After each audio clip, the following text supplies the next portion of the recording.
Peace, peace, peace, peace. Hey, what's going on, y'all? Sorry for the janky quality today. I figure it's better go live with not maybe the the best production value than to not check in with y'all at all.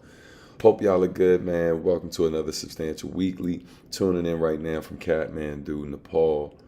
Just landed a couple hours ago, maybe landed about 6 hours ago, something like that. A little tired. You can probably hear it in my voice. Probably not going to be the longest of shows. Although I've said that in the past, and the next thing you know, 2, 3 hours later, we're still on here.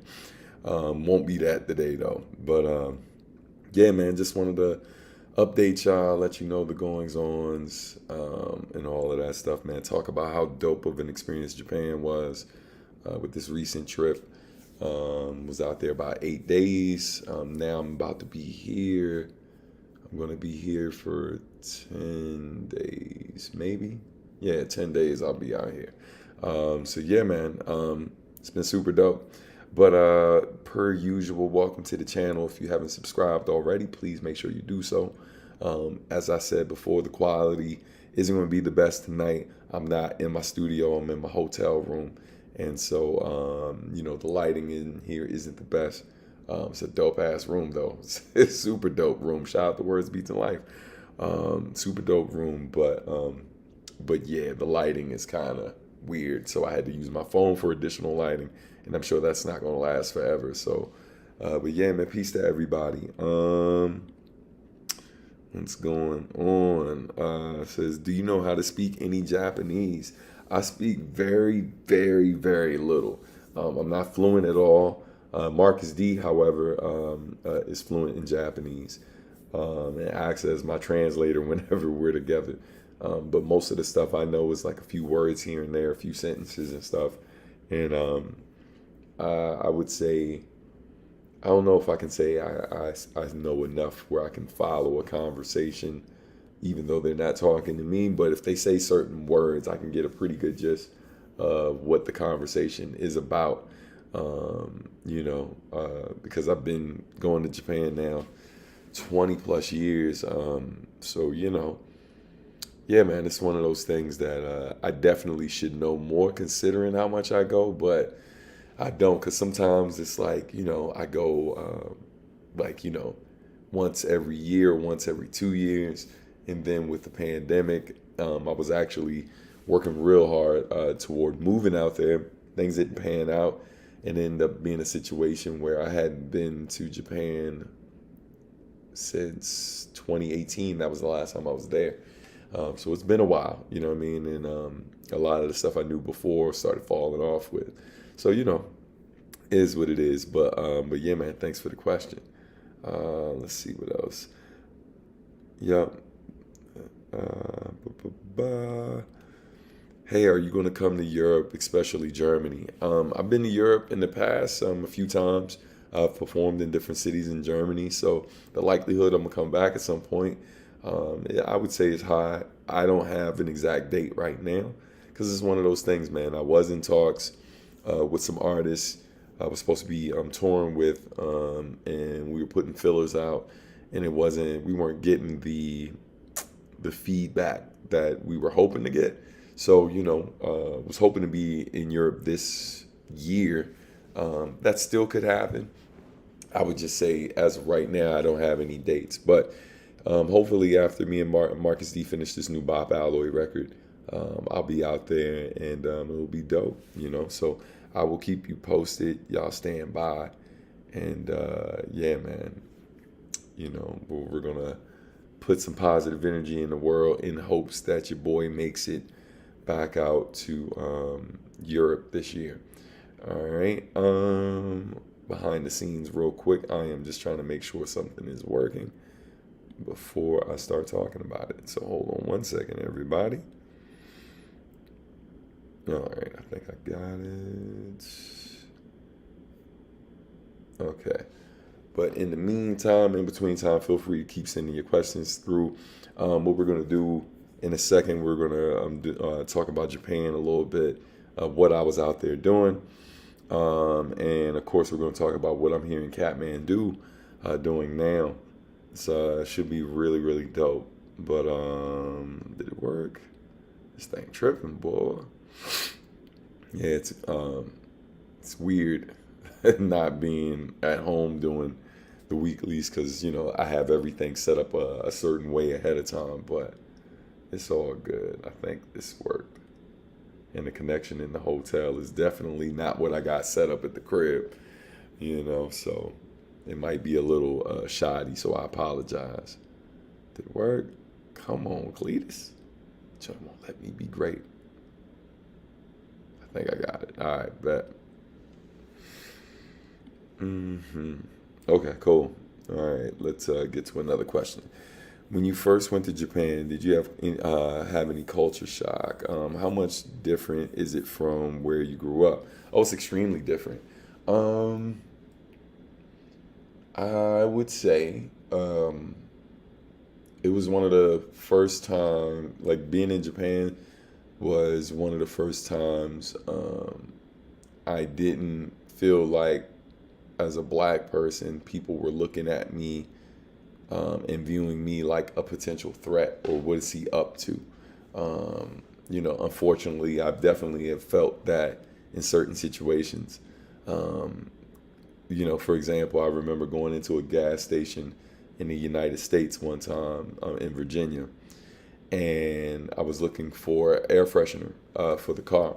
I had my oldest daughter at that time was really little, so she'd have accidents in the car and stuff like that. So we had to clean the car, freshen it up, and then get a little thing. So I go in to find one. The particular odor the fragrance that they had, I didn't like the ones that they had toward the front. I saw one that was toward the very back. That was the one I wanted. So because people weren't doing their job of making sure that the different styles that they have or the different fragrances they have are lined up a certain way. Now I got to pull all of these off the thing just to get one and then put all of the other ones back up. I finish doing that. I look up, the employee behind the thing and the guy who's there paying for something else, they're staring at me like I'm about to run out of here with a bunch of damn like gas station thing. Crazy thing is, like, bro, like I don't know where I was going, but y'all seen how I dress. I don't exactly dress like someone who doesn't have a little like I ain't saying I'm the flyest dude out here, but if you know anything about certain type of fashion or certain type of clothes, when you see it, it's like, man, the jeans I was wearing cost more than that whole damn stack of gas station joints that I was holding, fam. Like, you know what I'm saying?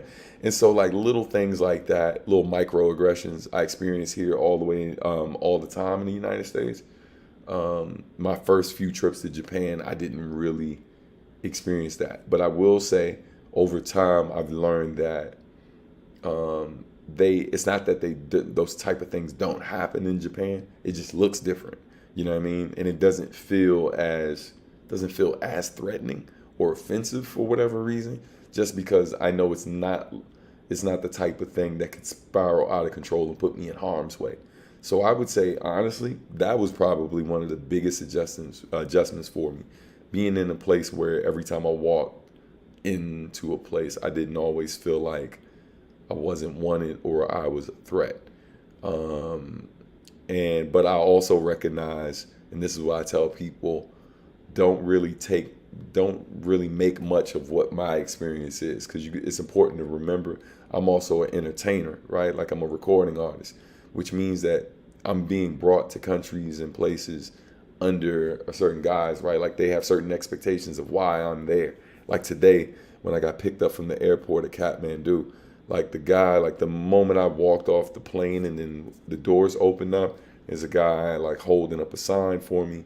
He's escorting me through customs and stuff. This dude knows, because he works with the government here in the country and works with the embassy. Like, bro, he's like just kind of speeding me through everything. I know damn well, because I've traveled all around the world plenty on my own. I know this is not the process for everybody, right? So it's important to take what I'm saying with a grain of salt. But one of the dopest experiences I remember was the first time going into like a public space in Japan where people didn't know I was an artist, but this is back when I had the locks and stuff, and then I'm a hip hop head, so I'm dressed a certain way. and and a group of kids who were on a field trip. They saw me, and they asked my manager, my agent at the time. They asked him for permission to take a picture with me, and I was like, those kids seem a bit young to be listening to me, right? And then my manager, my agent was just like, he was like, nah, that they don't know who you are. They didn't know who you are. I told them that you're a rapper and stuff like that, but they just was like, he looks so cool. He looks so cool. We just want to take a picture with him. And so yeah, that was new. You know what I mean? Being around people who saw my differences as not as a threat, but as something cool, something that they wanted to learn more about. So that was cool. You know what I mean? But yeah, thank you for the question. Warpath, peace. What's going on, fam? Good to see you up in here. Last King Saint says, I'm about to buy a house in Japan. Congratulations. Since the family wants to move back there. That's dope. Oh, ladies and gentlemen, boys and girls, I'd hit the clapping button if I could, but I can't. But Mrs. Robinson is in the building. Clap it up for my wife, Rochelle. You can throw some clap emojis in the joint. Planning the trip to Nara. I've been learning Japan every day for 220 days now. That's dope.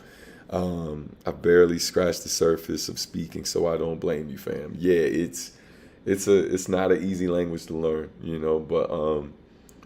but it's been dope watching Marcus D go from knowing very little to translating for me and having having full conversations with people. That's been crazy. As a black dude, when I was in Japan, I felt like a mini celeb in the small town I was in. Word. Yeah. Also, I'm sorry for any discrimination you've had to go through. Glad you stay above the hate and always doing your thing. I said, man, I appreciate it, bro. Yeah, it's not easy, but I know I got a lot to be grateful for, and then I recognize that those experiences that I have with people have very little to do with who I actually am. Right? If you're a person who feels like that when you see someone who's different, it speaks way more to your character than anything going on with that person, right? Even when people say stuff like, why they always, when you make statements like that, you're speaking about stereotypes. And certain stereotypes are based in truths. Other times they are things that if you haven't really spent any time around that group and everything you know about it is what you see on TV and what you see in movies and all of that, these are your own biases and stuff. And, people are getting harassed and sometimes killed, just because their mere existence makes someone else uncomfortable because that person assumed they're like everybody else that looks like that who they happen to see something negative or hear something negative about. Never mind the amount of dope shit, forget trying to be clever about it. Never mind the amount of dope shit we contribute to the world, right? The different things people who've looked like me have contributed to the world to make it better, right? Never mind how many times we've been exploited or abused or taken advantage of, enslaved, all of these different things. Somehow, no matter what we create or do, we find a way to make room for everybody, in spite of all of the discrimination, in spite of all the hate. You know what I mean? The amount of resilience it takes to still get up, be successful, and still create a business and then use your business to not just create opportunities for your own people, but still not shut the doors or keep out other folks from having opportunities. Not enough gets said about, I think, how beautiful a story our people have in spite of how ugly the past around us has been. You know what I mean? Just more than my 2 cents, but just some thoughts. But anyway, let's keep it pushing. Same here, I know the feeling. It was mostly funny, but still uncomfortable at times. 100%. Yeah. It's not something you get used to. Still had a great time, definitely. What are your plans for this year? So right now, plans are to finish this Bob Alloy record, So I was talking to Mega Ran today about doing some show dates and stuff with him and some of the MPC collective. Uh, uh, Plan on going back to Japan to finish working on this Bop Alloy stuff. Um, Plan on doing super sketch pads. That's right, not just sketch pads, the event, but super sketch pads coming to Otakon 2024. That's on deck. And what else? No, I'm forgetting something else. Plan to re-release some vinyl. Whole lot, man. So your boy cooking. Kathmandu, where the Kathmandu? Yo, pause. I don't know. I don't know what you're doing there. Cut it out. Agreed. It was the first time I could go out, feel relaxed, walking around, police, etc. Yeah, nah, 100%. Paul Schaefer says, much respect, Stan, for Southern Cali out here. Peace, homie. Appreciate you, man. All right, so look, as I mentioned before, your boy is out in Kathmandu.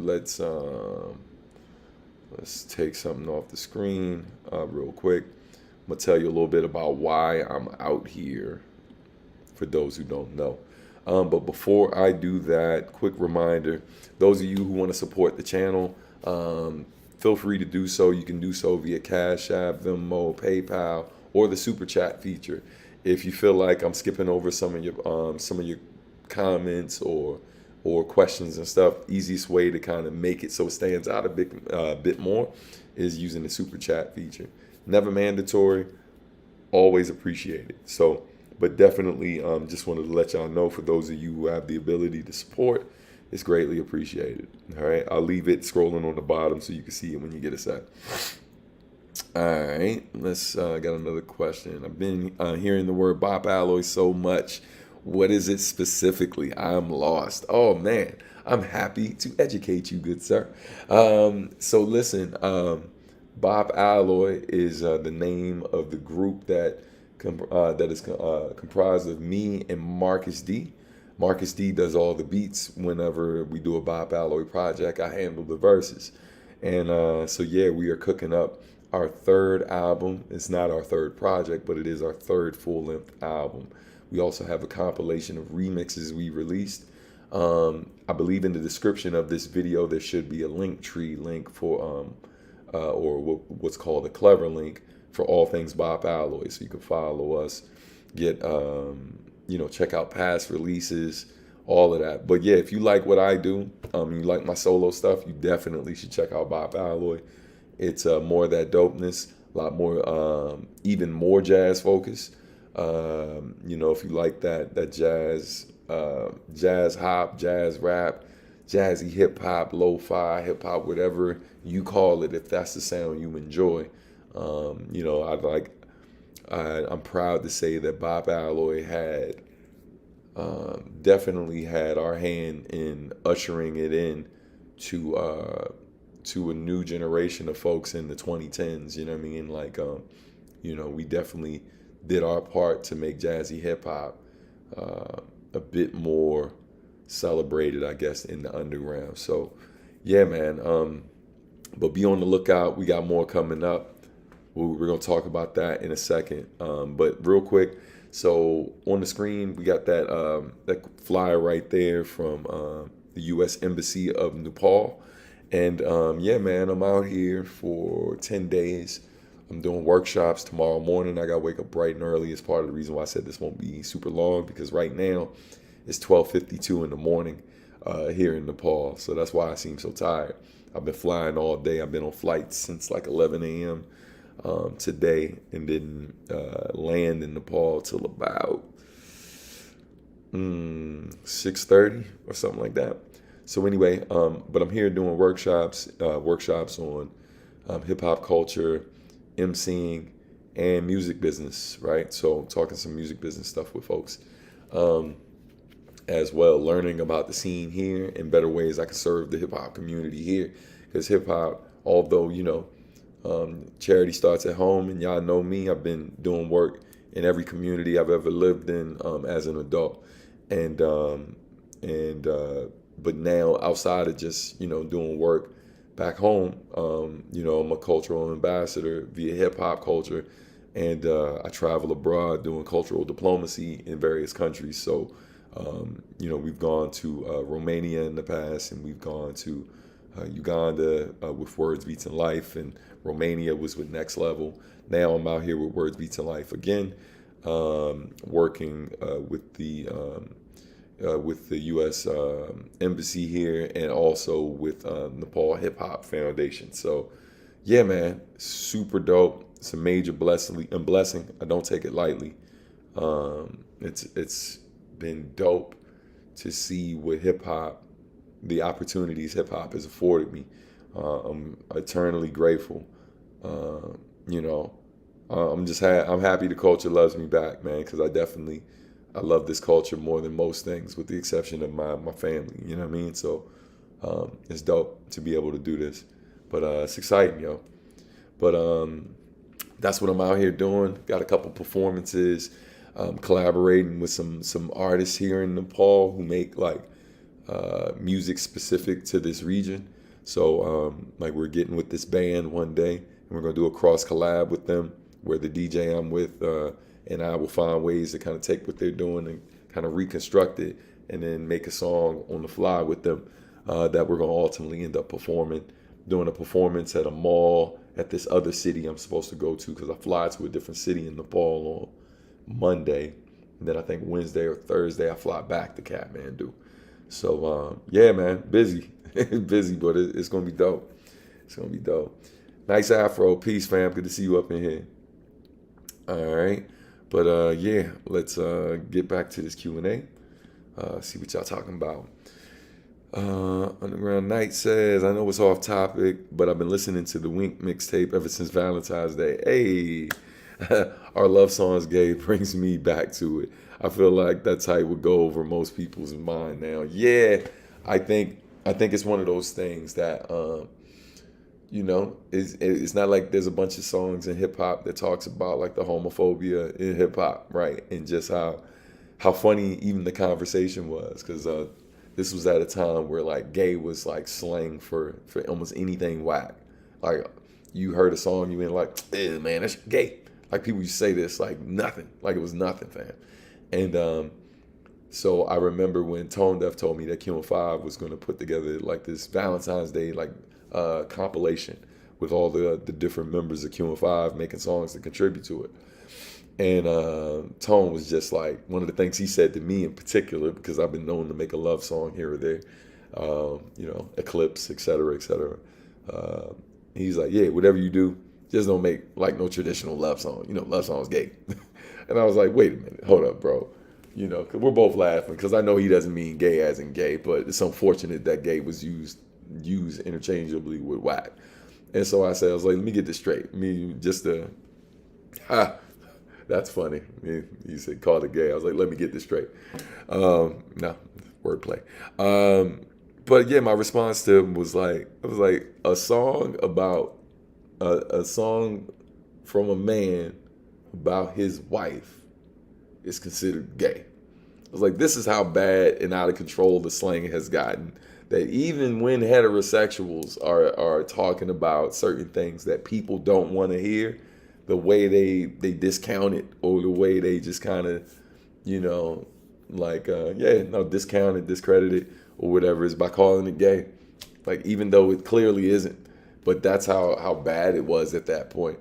And so, yeah, man, we started talking about that. And in Tone, it was cool how he corrected himself. He was just like, you know what? He's like, man, that should be the title of the song.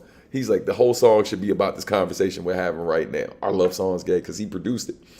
And I was like, yo, that would be dope. And so that's what I did. You know what I mean? And I remember when I first did it, some of the homies thinking I was crazy to even try to do something like that. Like even having gay in your title. You know what I mean? That was crazy in itself. And and it just points out like, just how ridiculous like we are in this culture sometimes, man. Like you do anything that shows a sensitive side, you're considered soft, you're considered weak, you're considered gay. blah blah blah. Truth of the matter is, I know some gay dudes will whip a whole lot of dudes' asses, right? Like a whole lot of dudes be popping off like they tough. It's like, man, I know some gay dudes you would not square up with, cause like, come on, bruh, you ain't about that life. You know what I'm saying? So then if the gay dude whip you, what does that make you? Right? It's stupid. You know what I mean? It's really, really ridiculous. So yeah, man, I jumped out on the limb, did the song, was touring and performing the song in venues, and yo, it was just always dope to see how well it was received by the people who were just kind of open to that conversation in hip hop. You know what I mean? So yo, thanks for asking. You know what I mean? Appreciate that. When will the Bop Alloy project come out? It's going to be later this year. So real quick, let me update y'all on Bop Alloy. So I flew to Japan specifically to go record in person with Marcus D. So for those who don't know what Bop Alloy, Bop is just short for bebop. You know, a form of jazz music, dealing with like improvisation, which a good amount of jazz music was, and still is. But then alloy, like, you know, why alloy? You know, I literally found myself explaining the definition of that word to a homie about 2 weeks ago, because he wasn't familiar with the word. But first time I ever heard the word alloy was referring to metal, in particular like alloy wheels on cars, right? And how it was usually a combination of metals that they molded or melted together to basically reinforce the metal, make it stronger, right? Yeah, like, so another way to think of another way to think about alloy is like jazz fusion, right? It's like we're making hip hop, but it's all like centered around like jazz, you know what I mean, and how we can kind of borrow from that particular genre to carry on a certain legacy in hip hop. Let me be clear: a lot of people call us, you know, pioneers and this, that, and the third. And you know, listen, I ain't one to block my blessings. I appreciate that, but the truth of the matter is, you can look up a bunch of interviews. I'm never talking like we're the dudes. Y'all only do this cause of blah blah blah blah. It started with us, son.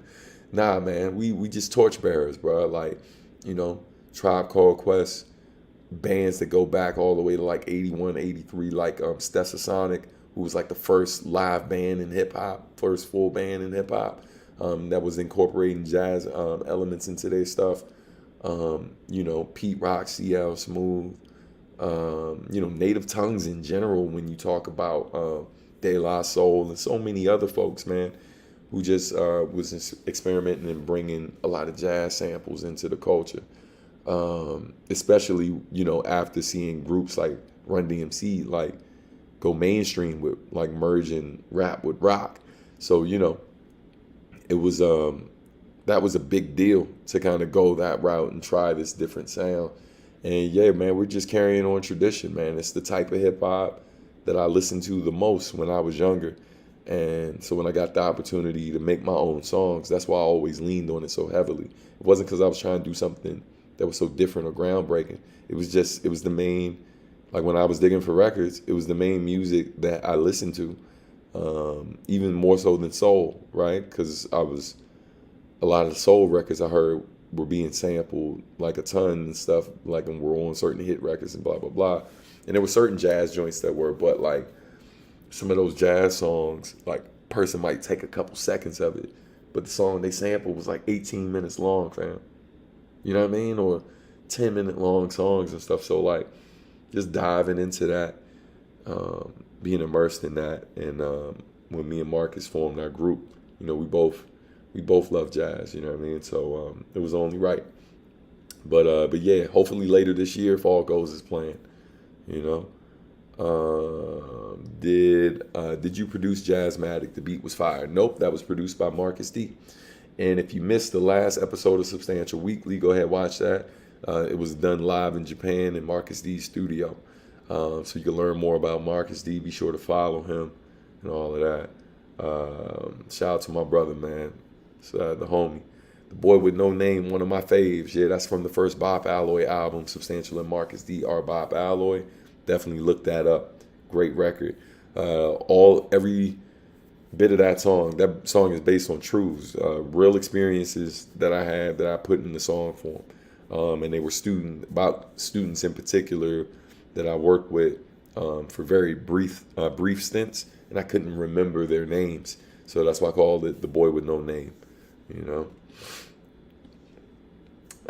Anytime I recommend a good hip hop artist, I will always tell people Substan. Yo, thank you so much, fam.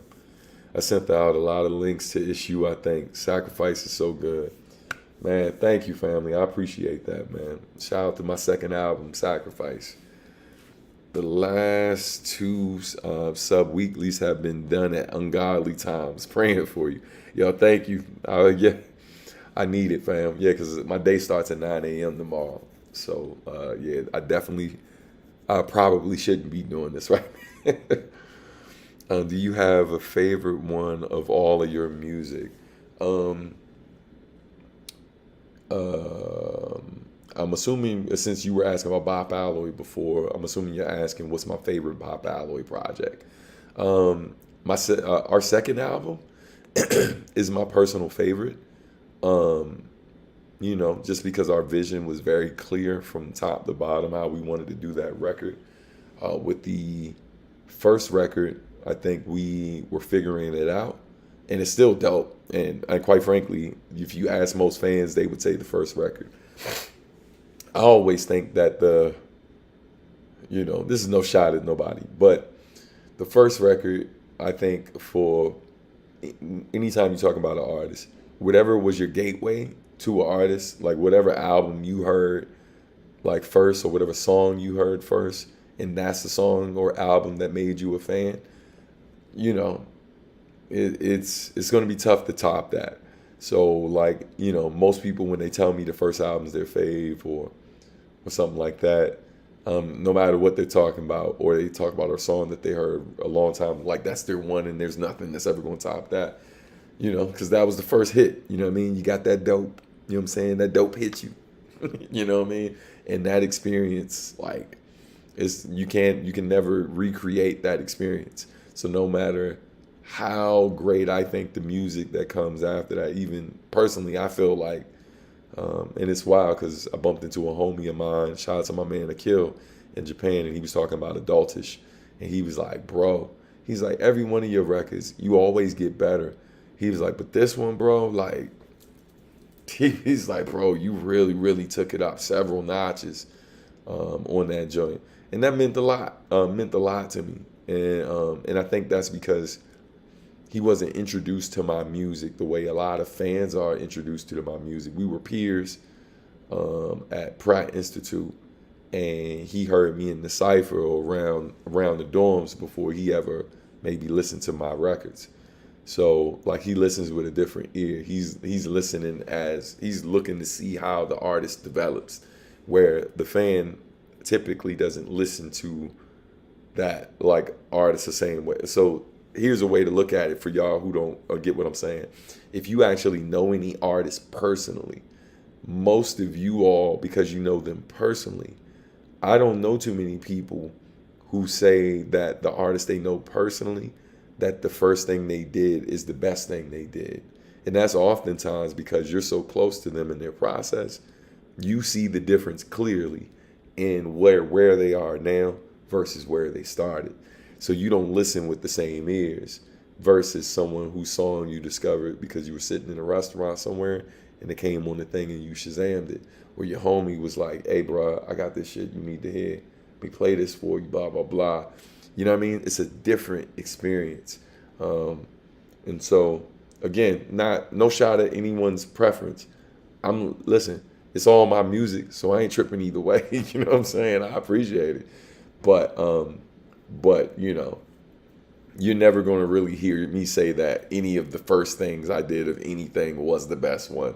I know it always disappoints fans. I was like, yeah, bro. Like, if I went with what fans told me was their favorite record, which is usually some of the earlier records, I mean, and it's clear to that fan that, like, I'm never going to top that.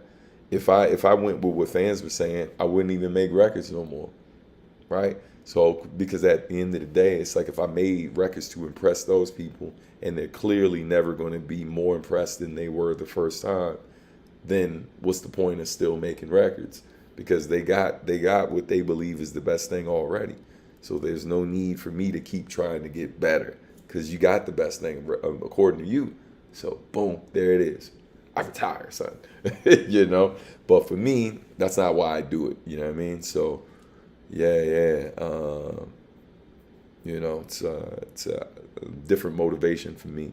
But yeah, I definitely would say check out Another Day in the Life of. That's my personal favorite. The Winter Break series is dope too. I really love what we did with the Winter Break series, both of them. But most people probably would say the first Winter Breaks is their favorite, which I think they're both dope. I kind of listen to them all together now. Am I religious? No, I'm not. I do believe in a higher power, but I don't necessarily prescribe to the idea that any one religion has it all right. I think a lot of religion is based on culture and region and what people's cultural beliefs are, along with their spiritual beliefs, forms what their religion is. So the idea that one particular religion has it right and all of these other places in the world don't with their beliefs, you know. So yeah, man, I believe that there's something that is greater than us, but I'm okay with not having a full understanding of what that is because I don't think we're meant to fully understand what it is. It's just something we feel. And belief isn't based on knowing anyway, right? Belief and knowing are not the same thing. So yeah. Hey, peace. What's going on, Josh? Good to see you up in here. Can you explain what substantial means and why you chose that as your artist name? I actually didn't choose it as my artist name. It was given to me. Someone who I respected heard my old rap name and was like, yeah, that's trash. And they gave me a different rap name without running it by me, put it on a flyer for an event and everything. And I was like, hey, why would you do that? And then they broke it down to me why they felt that name best represented the type of music I made, you know, real, actual truth. Real, actual, true of or having substance, essential, right? It's they said to me, and I quote, they were like, yo, these are words that I feel like describe the type of music you make. And like, yo, and he was like, and the best part, your real name is in the middle, Stan. I was like, damn, son, that's hard. I went from being mad to like, yo, thank you. You know, stuck with it ever since. That was in the 90s. That was like 97 or 98. 98. Yeah, so I've had that name since then. Union Under the Sun. You talking about To This Union, The Sun Was Born is my favorite all time. I remember listening to Waiting for the Clouds and Praying for Better Times. And I've come so far from them. Thank you for giving me hope in those times. You're welcome, fam. All right.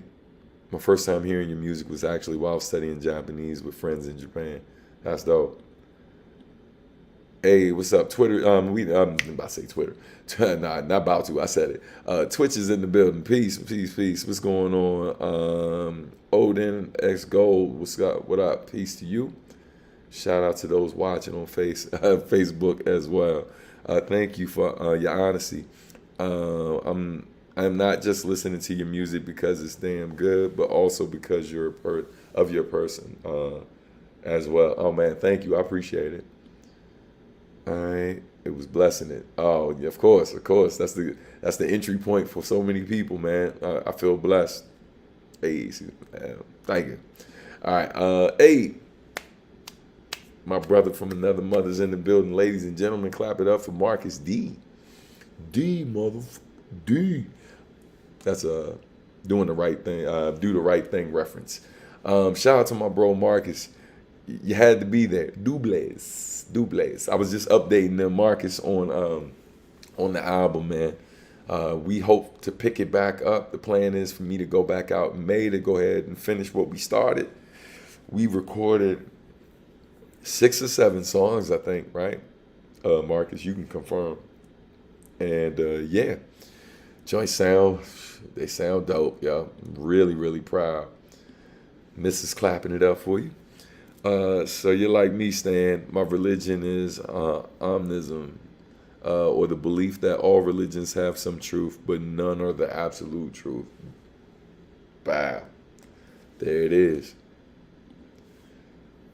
New challenger approaches. I like that. Would you ever do another track where you set like a mission slash goal to accomplish similar to the track "Count on Us," where you were telling a story but also managed to count from 1 to 40 while doing it? Um, yeah, I haven't thought about doing something like that in a while, but I'm sure me. I'm always trying to find ways to push my writing further.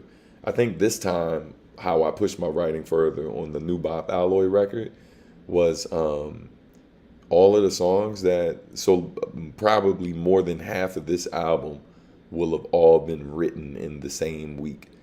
So that's definitely new for me. My whole career, like I have never done that for any album. And so this new Bop Alloy record, when y'all listen to it, if it really hits you and you're impressed by the beats and the lyrics, when you're listening to those lyrics, just remember that at least 6 to 7 of those songs were written and recorded top to bottom in like 5 to 6 days. Because I think we were started recording on Sunday. I got here last Thursday, but we didn't start recording until Sunday, I think. Correct me if I'm wrong, Marcus. And then recorded the last one Thursday before we had a show. So like, yo, like when you think about how, and on top of that, I recorded with Kenichiro. So I wrote a song for Kenichiro the morning I had to go record with Kenichiro. Like all 2 verses, the chorus, the bridge, all of that. So yeah, fam. That's not something I do. A lot of artists brag that they made a whole album in a weekend and stuff like that, and this, that, and the third. You know, but how many folks can brag and say they made a classic, something that people are still going to be playing years from now, and they did that in such a short span of time. So yeah, man, what we did this time around is very special. I can't forget bumping Eclipse on repeat too. That's what's up. 6 songs for us, one for Kenichiro. Yup. Thank you, Marcus. Don't get me wrong, though, the music just keeps getting better. Adults just shows how crazy the beats and mixing have gotten over time. The lyrics, the features are all just getting better and better. Thank you so much. Would love to see us step into the cipher. Ooh. Step into the cipher part 2. T. Lucas. Marcus, thoughts? Let me know what you think, Marcus. Because my man T is nasty. And because, T is nasty. Sice is nasty too. And I know Sice is the more popular artist. But hey man, I put money up on T Lucas against most of your favorite rappers. Straight up. Because, I know what this dude is capable of. People, put it this way, all the music he's put out there, it is not the most accurate reflection of how dope of an artist that dude really is.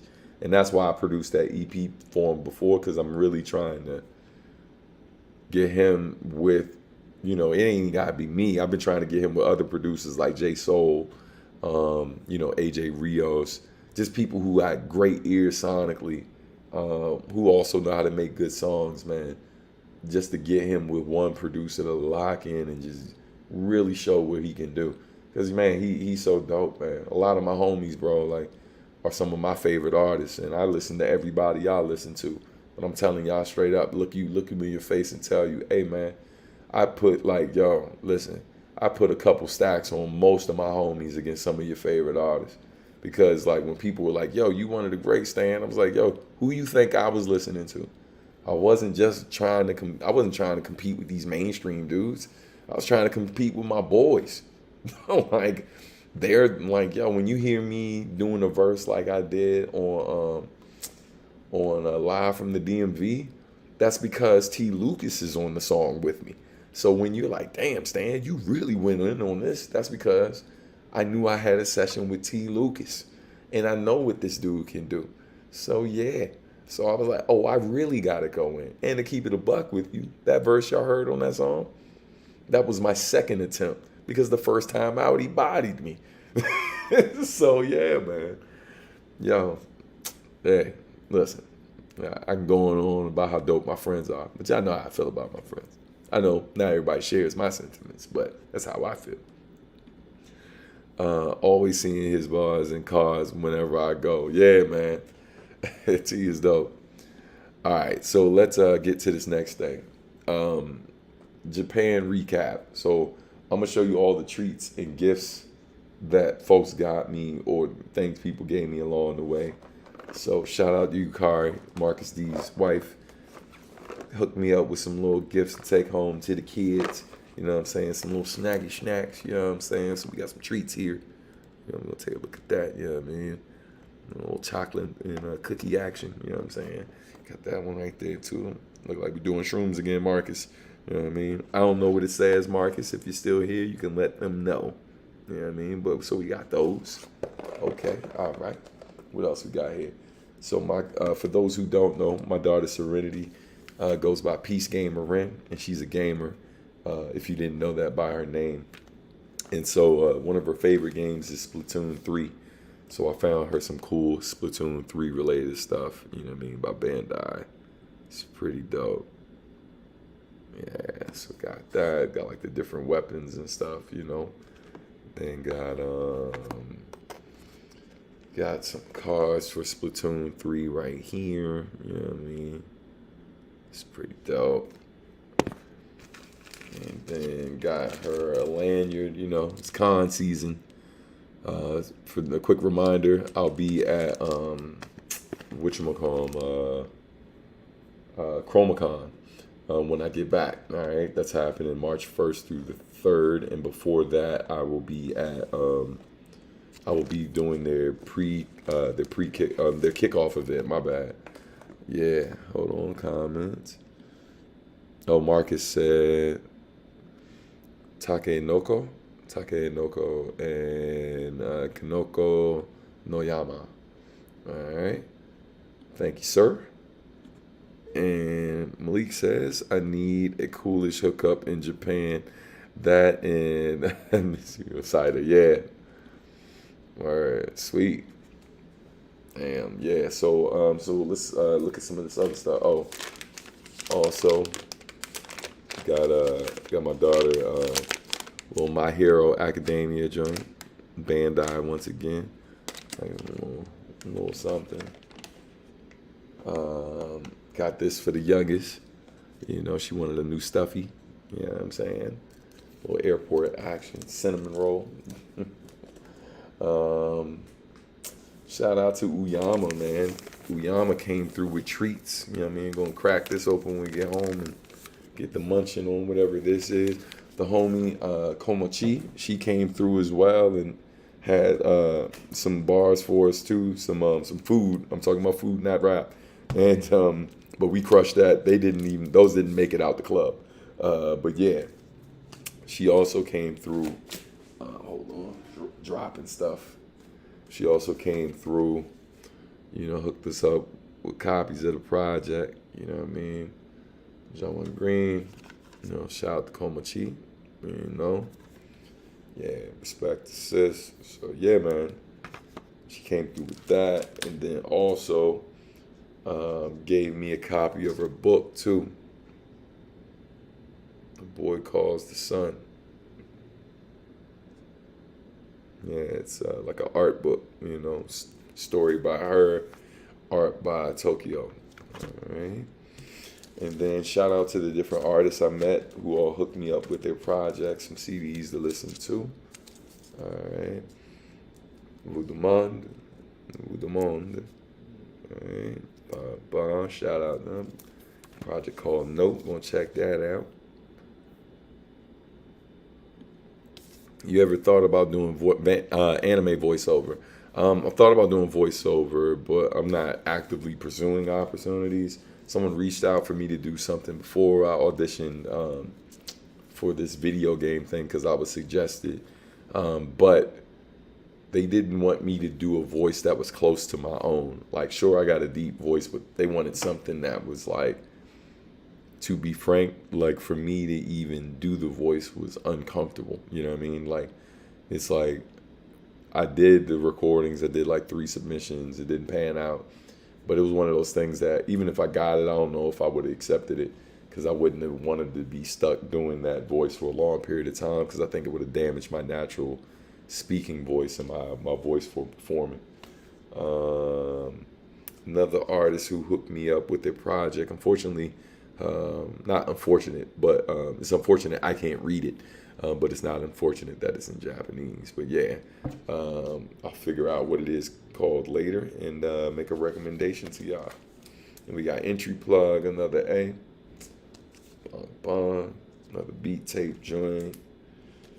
We got another beat tape joint from Hip Hop How. All right. Yeah, got those. What else? Word. All right. Oh, and one last joint. This is what I got, Serenity. Y'all keep it quiet, though. Yes. If you know, you know. You know, she said she wanted a figurine, so I hooked her up. For all my Demon Slayer fans, you know what it is. All right. So, on that note, fam, I gotta get out of here because I gotta get my clothes and stuff out for tomorrow and just go over some paperwork, make sure I'm all set, and then try to get at least 5 to 6 hours in because it's gonna be a long day. Got like at least 7 to 8 hours of workshops to do. So, yeah, man. All right. On that note, man, I appreciate y'all. Thank y'all so much for supporting, per usual. If you can, man, make sure you stream the hell out of, get some of that old Bop Alloy music in rotation. Prep you for what's coming, you know what I mean? And, yeah, man, if you're watching right now and haven't subscribed to the YouTube channel yet, please do so. All right. And let's put this back on the screen. Also, shout out to the homie Javier Starks.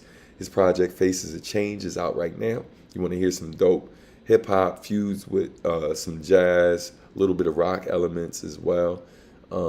Definitely check out the project. It's streaming on all platforms right now. Deluxe edition is available on Bandcamp that features an additional instrumental. So yeah, definitely stream that on all platforms. Let me see something else to remind you of. Substantial Art and Music Academy is still going on. We have a class happening March 7th, I believe, is the next class.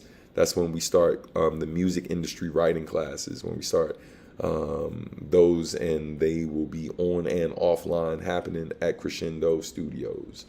All right. Other reminders: kickoff concert featuring, this is for ChromaCon, happening at Map Technologies, featuring me, J Live, Heroes for Hire, and Wreck the System. That's happening in Baltimore, Maryland. That is on February 29th. All right. And then I will be a special guest at ChromaCon March 1st through the 3rd, performing with my band. That's my homie Jonathan Smalls. That's AJ Rios. Jonathan Smalls on bass, AJ Rios on drums, Lizzie Blue on keys, Stephanie Gale on backing vocals, and also the homie DJ RBI on the Jigga Jiggas. It's going to be an amazing night. Performances are also happening by the homie IQ and Sky Blue as well. All right. But yeah, man, that's that. All right. All the reminders. I just wanted to let y'all know the goings ons. Go to the comments real quick and we're going to get on out of here. Night, night, babe. Love you. All right. Marcus, peace, bro. Love you, bro. All right, y'all. Y'all be good. Y'all have a good weekend.